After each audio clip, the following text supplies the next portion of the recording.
Alors, bonjour à toutes et à tous, bienvenue dans ce webinaire de ce jeudi 17 février 2022. J'espère que tout le monde va bien, Trading University Center. Alors, pour démarrer aujourd'hui, d'abord, je vous laisse prendre connaissance, comme chaque matin, de l'avertissement légal sur les risques. Voilà que ce webinaire, pour ceux qui nous rejoignent, ce webinaire est donné à titre indicatif et ne représente en aucun cas un conseil en investissement. Alors, Wall Street hier a clôturé de manière assez contrastée, notamment après la publication des minutes de la Réserve fédérale américaine hier soir à 20 heures et d'indicateurs économiques qui étaient bien orientés malgré tout. Les investisseurs restent toujours sur la défensive concernant les incertitudes liées notamment à la crise russo-ukrainienne. Euh, concernant les États-Unis, alors il faut savoir que la Fed envisage d'augmenter ses taux de manière accélérée si l'inflation ne donne pas de signes de ralentissement, en tout cas dans les prochains mois. C'est ce qui a été évoqué hier dans le compte rendu de la réunion. Les hausses de taux qui s'approchent, qui pourraient effectivement être plus rapprochées qu'au cours du précédent cycle de resserrement monétaire qui a eu lieu entre 2015 et 2018, compte tenu aujourd'hui de la solidité de cette conjoncture qui est quand même à un niveau extrêmement élevé de l'inflation. Je vous rappelle qu'on est arrivé à un niveau jamais eu depuis 1982 sur 40 ans, et en tout cas c'est ce qu'ont indiqué dernièrement les banquiers centraux. Voilà, ces annonces n'ont pas provoqué pour le moment de nouvelles tensions sur tout ce qui concerne les marchés obligataires. Euh, il faut prendre connaissance aujourd'hui, enfin d'hier notamment, le fait qu'il y ait eu un 3,8% des ventes au détail aux États-Unis pour le mois de janvier, après la contraction du mois de décembre. Les économistes tablaient sur une hausse de seulement 2,1%. Donc par rapport au mois précédent. La production industrielle a d'ailleurs aussi progressé de 1,4% en janvier, qui a dépassé le consensus des économistes qui avait préconisé 0,5%. Voilà, c'était plutôt une bonne nouvelle. On a eu 3 séances de repli aux États-Unis. Voilà, Wall Street est en train de rebondir, a commencé à rebondir depuis avant-hier, encouragé notamment par l'annonce de Kremlin, enfin de Moscou, du retrait d'une partie des troupes russes de la frontière ukrainienne. Alors ce matin, il y a eu pas mal d'évolutions plutôt négatives ce matin, d'après les dernières déclarations. Les responsables américains et européens ont d'ailleurs indiqué ne pas avoir constaté de signe d'une réduction des forces russes à la frontière. Au contraire, le président américain Joe Biden a déclaré qu'une invasion de l'Ukraine restait encore tout à fait possible, et ce qui a effectivement, ça a démarré d'ailleurs ce matin, on verra ça juste après. Les publications d'entreprises aujourd'hui, là c'est plutôt européen, plutôt en France notamment, sont nombreuses avec notamment les résultats annuels de Kering, Airbus, Orange, Schneider Electric, Téléperformance, Air France. Alors je ne sais pas si vous m'entendez mieux maintenant, oui, j'avais un problème avec mes écouteurs. Ouais. Là, vous m'entendez un peu mieux? Super. Donc, je lui disais que voilà, il va y avoir pas mal de publications d'entreprises aujourd'hui, donc notamment Kering, Airbus, Orange, Schneider Electric, Téléperformance, Air France, KLM, Lagardère. Voilà, sur tout ce qui concerne les publications. Vous avez également Carrefour qui a publié ses résultats, des résultats bien supérieurs aux attentes en 2021 et a annoncé donc un nouveau programme de rachat d'actions de 750 millions d'euros pour l'exercice en cours. Voilà, avec de nouveaux efforts d'économie pour atténuer un petit peu l'impact de l'inflation. Au niveau des actions européens, les marchés d'actions européens devraient ouvrir en baisse aujourd'hui, alors que les investisseurs continuent de surveiller les tensions entre la Russie et l'Ukraine, et que effectivement la Fed, comme vous l'avez évoqué juste avant, envisage effectivement d'augmenter ses taux de manière accélérée si l'inflation, bien sûr, ne ralentissait pas.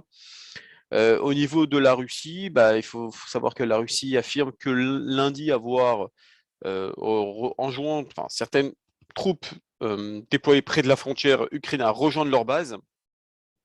Après donc des exercices militaires. Un haut responsable d'ailleurs de l'administration américaine a accusé Moscou d'avoir au contraire augmenté ces derniers jours le nombre de soldats stationnés le long de la frontière occidentale. En tout cas, comme évoqué juste avant, aux États-Unis, le Fed va pouvoir augmenter ses taux de manière accélérée. Il est possible que l'inflation continue de progresser dans les prochains mois, même si la hausse des prix devrait ralentir dans le courant de l'année. En tout cas, c'est ce qu'ils ont estimé, enfin, c'est ce qu'ont estimé les banquiers centraux américains, alors que les prix de la consommation aux États-Unis ont augmenté de 7,5% sur un an en janvier, donc enregistrant donc, comme je vous l'avais évoqué, leur plus forte hausse depuis 40 ans. Au niveau énergétique, vous avez un petit peu les cours du pétrole qui commencent un petit peu à se replier aujourd'hui en raison donc d'une vague d'optimisme entourant donc les négociations sur le nucléaire iranien dans un premier temps et éventuellement ce qui se passe au niveau de la frontière ukrainienne. Mais voilà, une évolution favorable des négociations pourrait apporter un soulagement assez nécessaire aux prix mondiaux du pétrole.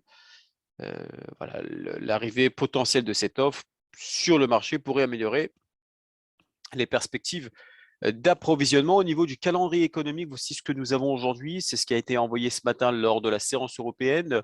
Des permis de construire aux alentours de 14h30, les inscriptions hebdomadaires au chômage. Donc, les économistes prévoient 219 000 inscriptions hebdomadaires au chômage. L'indice manufacturier de Philadelphie également aux alentours de 14h30. Au niveau du programme, aujourd'hui, nous allons voir le fournisseur de services téléphoniques AT&T. Vous avez le DAX 40, vous avez l'argent et vous avez également la paire de devises monétaires AUD-USD. Donc AT&T, on va démarrer sur la première action, l'action d'entreprise. Alors avant de dépasser sur la partie des préconisations de training central, on va d'abord, dans un premier temps, regarder l'action AT&T. Alors déjà, il faut savoir que cette entreprise est un fournisseur de services téléphoniques, que ce soit locaux, mais également longue distance, qui est aux États-Unis, qui est d'ailleurs considéré le deuxième opérateur de services mobiles. Le siège est situé à Dallas à Dallas, pardon. Alors, les rendements juteux pourraient masquer le fait que NTNT est en plein processus de restructuration profonde parce que la société vise à se séparer de tout ce qui est activité médiatique et à se concentrer sur son activité principale, notamment la partie télécommunication. En tout cas, si cette stratégie semble intéressante à long terme, il faut savoir que les investisseurs pourraient rester sceptiques concernant les perspectives à court terme, en tout cas de l'entreprise. Au cours des 2 dernières années, l'entreprise AT&T a largement sous-performé l'indice de référence de la finance mondiale, le S&P 500, qui a perdu quasiment un tiers de sa valeur. Quand on regarde le graphique, l'action a encore perdu 1,60 $ hier, clôturant à 23,94 $. La tendance persistante à la baisse de l'action T a fait grimper en flèche le rendement de son dividende. Pour les dividendes, je dirais avisés, le seul fait, le fait que ça fait grimper en fait ce rendement devrait indiquer que les marchés ne s'attendent pas à ce que la société navigue en douceur. Et donc, même après la fin de sa restructuration, qui devrait notamment s'achever au plus tard cette année, il y a un regain quand même de pessimisme concernant cette action qui est apparu notamment au début du mois de février lorsque la société a d'ailleurs annoncé donc aux investisseurs qu'elle prévoyait de réduire la moitié environ le montant de son dividende après la cession de son activité Warner Media Discovery au cours du second semestre de l'année. Au niveau technique, au niveau technique, c'est pas forcément très rassurant. Je vais regarder ensemble la chute. On a effectivement une chute de quasiment 34% depuis le mois de mai 2021. Si on regarde depuis le mois de novembre 2019, on a perdu 44,57%. Et si on regarde un petit peu depuis le mois depuis 2016, quasiment 50% de son action. On était à l'époque aux alentours des 40, ouais, aux alentours des 44. Ouais, ce qui est quand même une chute assez importante. Là, on est tout simplement depuis le mois de décembre 2021, on a assisté à un rebond technique sur cette zone de base, sur cette zone, ce qu'on appelle la zone de support de 2008 voire 2009. Donc c'était le mois d'octobre 2008 et également le mois de février, le mois de mars 2009. On a eu un rebond voilà, on a eu une chute assez importante et on rebondit dessus. Là, on a effectivement une oblique baissière.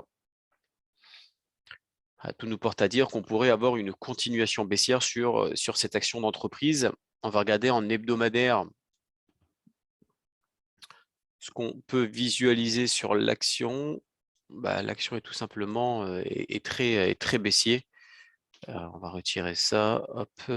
La zone de support, c'est celle-ci. Tant qu'on n'a pas touché cette zone-là, on ne peut pas acheter cette action. On pourrait l'acheter aux alentours des 22,07 voire 22,71. Mais pour l'instant, la dynamique et la tendance de fond reste fortement baissière. Alors, il est évident que lorsqu'on a une tendance baissière, il faut toujours aller selon le sens de la tendance. Et effectivement, pour l'instant, on ne peut pas acheter cette action tant que le sentiment reste baissier. En plus de cela, ici, on n'est pas survendu, c'est-à-dire que le marché a encore un potentiel de baisse pour au moins aller chercher sous les 30 et peut-être donner à ce moment-là des divergences haussières qui pourraient être des signes d'apaisement et signes de rebond technique. Pour le moment, les indicateurs sont plutôt orientés à la baisse. En journalier, c'est assez différent. En journalier, effectivement, ici, entre décembre 2021 et enfin le 1er, le 2 décembre 2021 et le 15 décembre 2021, on donnait ce qu'on appelle un double bottom, une forme de W. Effectivement, là, le double bottom a été validé. Ici, on a eu un pullback et une nouvelle accélération. Là, la tendance reste baissière. On a eu une forte dynamique baissière avec notamment cette bougie, la bougie du 26 janvier 2022, puisque le marché a quasiment perdu ce jour-là 8,42%. On casse cette zone de support en intraday et le marché pourrait repartir et pourrait continuer sa décélération, son repli pour aller chercher les 22,03, 22,23. Donc, si vraiment vous voulez acheter cette action, il serait judicieux d'acheter uniquement lorsqu'on se rapproche de cette zone-là, sur les 22,03, 22,23. On va regarder ensemble ce que préconisent les analystes de trading central, qui effectivement préconisent un peu, comme je viens de vous le montrer, une dynamique plutôt baissière. Alors, à savoir que c'est bien sûr une analyse qui est faite en journalier, c'est-à-dire que chaque bougie représente une journée de cotation. Au moment de la photo de cette analyse, le prix était à 24,13, comme vous pouvez le voir ici. Alors, je vais essayer de vous le montrer. Là, c'est au moment où la photo a été prise. Tant qu'on est en dessous des 25,70, premier objectif, c'est les 22,20. Deuxième objectif, c'est les 21,40. Pour le moment, on n'y est pas, mais effectivement, dès qu'on touche les 22,20, ça pourrait être un point de rebond, un peu comme je vous l'ai montré sur le graphique, où là, les acheteurs pourraient rentrer sur le terrain. On va regarder le DAX allemand, le Germany 40 sur la plateforme. Alors, le Germany 40, alors on est là sur du mensuel, à gauche sur du mensuel. Donc, je vais vous agrandir le graphique. Donc là, j'ai effectivement tracé les retracements de Fibonacci entre le point le plus haut de février 2020 et le point de mars 2020. Donc, le point le plus bas de mars 2020, c'était la crise Covid. On a assisté derrière, comme l'ensemble des indices américains, à une très forte accélération. Maintenant, le marché est un petit peu sous pression, dans le sens où le mois n'est pas encore terminé. Ça, c'est des bougies mensuelles, bien évidemment. Donc ça, c'est celui de ce mois-ci, c'est-à-dire le mois de février, ça, c'est celui du mois de janvier, décembre, etc. etc. Si on passait au-dessus des 127%, soit les 15 425 avec une clôture au-dessus, tout nous porte à dire qu'on pourrait avoir une nouvelle accélération pour le mois prochain. En revanche, si on passait en dessous, enfin s'il y a une clôture en dessous des 15 425, là, ça pourrait être plutôt l'opposé. Et à ce moment-là, on pourrait avoir une forte chute pour les prochaines séances, surtout que quand vous regardez, pour ceux qui connaissent l'indicateur Ishimoku, quand vous avez ici la Tenkan-sen qui est quasiment cassée, généralement, le marché a tendance à aller chercher la Kijun. Alors, il se pourrait que la Kijun rebondisse, mais il se pourrait vraisemblablement qu'on aille chercher la Kijun sur du moyen long terme. Et là, effectivement, la chute pourrait être assez importante,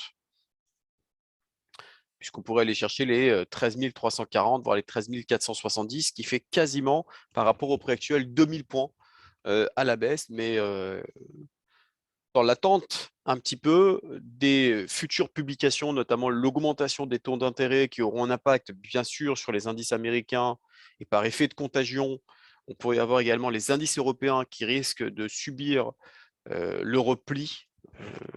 Donc, on pourrait avoir une très très forte volatilité sur l'ensemble des indices européens comme américains. En hebdomadaire, alors en hebdomadaire, on est effectivement dans ce petit triangle symétrique. On est à l'intérieur de ce triangle. Tant que cette zone de support tient, le marché, effectivement, reste encore à l'achat.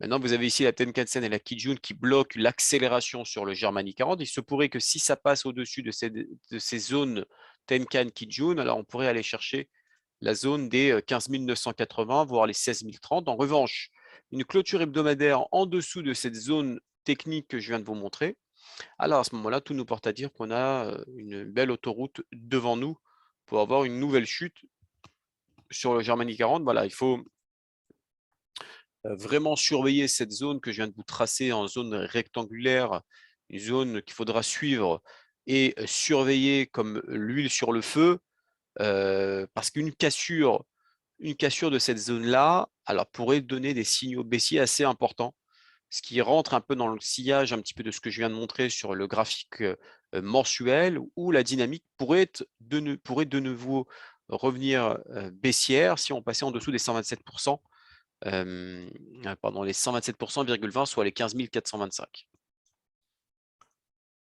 Là, vous êtes sur le graphique journalier. Sur le graphique journalier, on a un petit zoom sur ce que je viens de montrer en hebdomadaire. Là, vous avez le premier niveau de support qui réagit bien. Deuxième niveau de support. Tant qu'on est au-dessus de ces zones de support, le marché continue à bien repartir. Ça tient. Pour l'instant, ça tient toujours. On reste dans cette configuration haussière. Donc, il ne faut absolument pas, pour l'instant, se dire est-ce que ça va être vendeur ou ça va être acheteur. C'est difficile pour l'instant de se prononcer sur le Germany 40. On achète ici, on revend là. Voilà, pour l'instant, ça consolide. Ça fait plusieurs jours. Depuis le 24 janvier, ça fait que monter, descendre, que monter, descendre. Il n'y a pas vraiment de tendance de fond. Mais en revanche, si on avait à un moment ou à un autre une cassure, ce qui pourrait arriver très prochainement, puisque la zone de support est en train de tenir, certes, mais on voit que c'est au bord du gouffre. Ce que préconisent les analystes trading central, tant qu'on est au-dessus des 14 800, on achète. L'objectif, c'est les 15 630, voire les 15 910. Maintenant, il faudra surveiller, bien sûr, cette zone autour des 14 800. En revanche, si on passait, on cassait les 14 800, là, on pourrait avoir des signaux baissiers pour aller chercher les 14 540, voire les 14 370.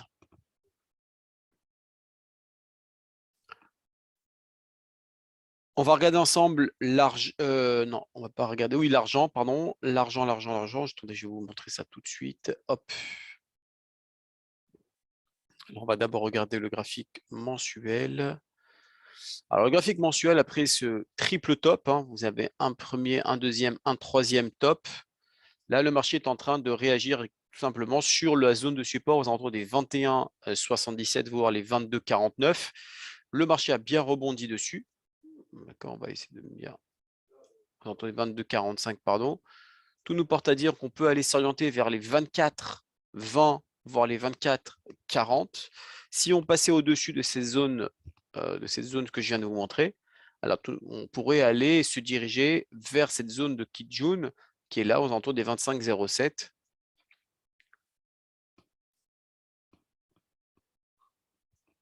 Voilà, ça sera le prochain scénario, c'est d'abord la résistance des 24,20, 24,40, ça sera le prochain objectif. On va regarder en hebdomadaire. En hebdomadaire, je suis plutôt rassuré par rapport à la cassure de la semaine dernière, notamment. Donc ça, c'était la bougie de la semaine dernière qui a cassé cette zone de résistance que vous avez ici. Donc tout nous porte à dire que on pourrait de nouveau avoir une nouvelle accélération sur l'argent. D'abord d'aller chercher les 24,20, bien sûr qu'on vient de voir en hebdomadaire, mais également la zone de résistance hebdomadaire aux alentours des 24,30 et passer au-delà. Donc, on a pas mal de zones de résistance intéressantes, mais on a également pas mal de zones de support qui seraient aux alentours des 21,93, 22,17. Donc là, on reste quand même dans un sentiment plutôt haussier sur l'argent métal. Alors, l'argent métal, c'est un peu le petit frère, hein. Pour rappel, c'est un peu le petit frère de l'or, le métal jaune. Donc là, je vais prolonger cette zone de support qui est quand même assez importante, puisqu'on peut remonter depuis 2020. Hein. 2020, 23 novembre. Vous avez également ici le septembre 2021. Vous avez décembre 2021. Donc, on voit que le marché continue à bien réagir. On va regarder en journalier ce qu'on peut voir au niveau journalier. Alors, journalier. Alors, attendez, je vais retirer ça. Hop. Ici, vous avez la zone de résistance qui a été, voyez, la zone de résistance qui a été franchie le 11 février. On a un pullback et tout nous porte à dire qu'on pourrait aller chercher cette autre zone de résistance qui serait donnée aux alentours des, je vais vous dire ça tout de suite, aux alentours des 24,40. Donc 24,40, 24,70. C'est la prochaine zone de résistance qu'on peut aller chercher sur l'argent métal. On va regarder ensemble ce que préconisent les analystes trading central. Donc, eux envisagent effectivement, la dernière analyse a été faite sur du moyen long terme hier, avec un premier objectif, les 24, voire les 24,70, tant qu'on est au-dessus des 22,75. Si on passait sous les 22,75, là, on pourrait avoir un repli sur le métal blanc. Enfin, nous allons passer sur l'AUD USD, l'AUD USD, le dollar australien contre le dollar américain. Alors là, on a effectivement un graphique qui est assez intéressant, je trouve. Donc là, avec les retracements de Fibonacci, je prends le point le plus bas, le point le plus haut et j'ai mes niveaux de Fibo qui sont tracés avec les 78,6, 61,8. Là, actuellement, on est en train de tester les 61,8. Il se pourrait vraisemblablement qu'on passe au-delà des 61,8. Et là, on pourrait avoir une nouvelle accélération pour aller chercher les 0,74 dans un premier temps, pour aller chercher les 0,75, 30.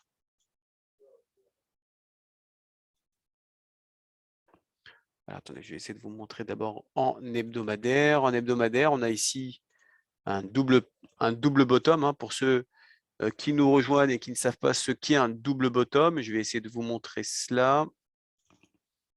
Voilà, donc là, un double bottom, c'est exactement la même configuration que vous avez ici. Hein, vous voyez, ça part d'en haut, on a une forme de W.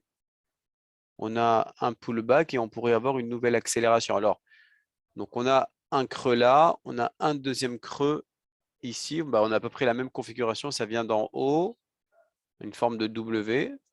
Là, vous avez un premier creux et là, vous avez un deuxième creux. Donc, on pourrait avoir déjà une accélération pour aller chercher ce niveau-là. On pourrait faire un pullback et repartir à la hausse. Voilà pour l'AUD-USD, en tout cas sur le graphique hebdomadaire. Donc là, on le voit, le double bottom. Hein. On va regarder ensemble en journalier. En journalier, il y a le nuage en face de nous, mais je ne vois pas pourquoi le marché s'arrêterait là. L'objectif sur du court terme, c'est les 0,7230. Donc ça, c'est le premier objectif, soit les 61,8% des retracements de Fibonacci. Si on passait au-dessus, on pourrait avoir une nouvelle accélération sur l'AUD USD. Donc là, vous avez une oblique qui tient bien.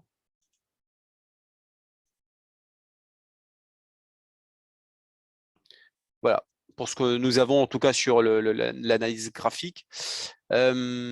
On va regarder ensemble ce que préconise l'analyste trading central, qui envisage également une hausse pour aller chercher les 0,7315, 0,74 tant qu'on est au-dessus des 0,6980. Donc, si on passait en dessous des 0,6980, on pourrait chercher les 0,69, voire les 0,6820.